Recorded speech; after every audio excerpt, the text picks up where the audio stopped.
అక్కడ అప్పుడు మా సర్పంచ్ మేమందరం కష్టపడి 62 ఎకరాలు భూమి సేకరించి ఆయిల్ పామ్ కంపెనీకి టీజీఐఐసి ద్వారా ఆ భూములు కేటాయించాం. తర్వాత LSM 9 కెనాల్ పొడిగించి అక్కడ ఒక వాటర్ పాండ్ 20 కోట్ల లీటర్ల నీళ్లు పట్టే పాండ్ కూడా నిర్మించి నీళ్లు కూడా అందించాం. అడుగడుగున ఆ ప్రాజెక్టు నిర్మాణంలో ఆయిల్ ఫామ్ ఫ్యాక్టరీ రావడంలో అణువణువున కూడా దాంట్లో కృషి చేశాం. ఇవాళ ఇండియాలో ది బెస్ట్ ప్లాంట్, ఆ టెక్నాలజీని మలేషియన్ టెక్నాలజీ వాడాలని, జీరో లిక్విడ్ డిశ్చార్జ్ ఉండాలని, దానికి అవసరమయ్యే విద్యుత్తు దాని వ్యర్థాల నుంచి ఆ ఫ్యాక్టరీలోనే విద్యుత్ ప్లాంట్ పెట్టాలని, అదేవిధంగా రిఫైనరీ కూడా పెట్టాలని, ఇవన్నీతో కూడిన DPR ను ఆనాటి ప్రభుత్వం ఆమోదించింది. The best plant in the country అంటే ఎంతో ముందు చూపుతోని ఈ ఫ్యాక్టరీకి ఆ రోజుల్లో మేము రూపకల్పన చేశాం. అది ఈరోజు మీరు ప్రారంభిస్తున్నారు.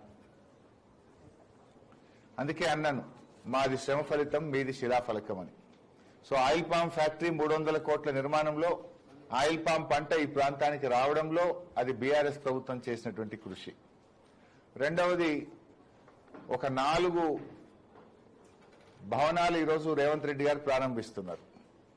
ఈ 4 నేను ఆరోగ్య శాఖ మంత్రిగా ఆ రోజు మంజూరు చేసి నిర్మాణం పూర్తి చేసినాయి. ఒకటి సెంట్రల్ డ్రగ్ స్టోర్, ఆసుపత్రులకు ఇచ్చే మందులు హైదరాబాద్ నుంచి రావాలంటే ఆలస్యం అవుతుందని ఆ సెంట్రల్ డ్రగ్ స్టోర్ సిద్దిపేటలోనే పెట్టాలని నిర్మించినాం. సెంట్రల్ డ్రగ్ స్టోర్ అక్కడ పోయింది.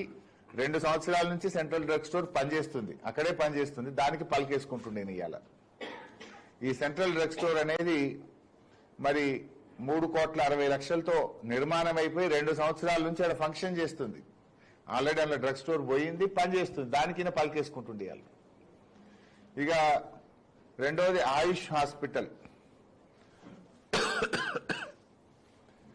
ఈ ఆయుష్ హాస్పిటల్ అనేటువంటిది ఆ రోజు నేను దీన్ని ఆరోగ్య శాఖ మంత్రిగా ఉన్నప్పుడు ఈ ఆయుష్ హాస్పిటల్ని మంజూరు చేయడం జరిగింది.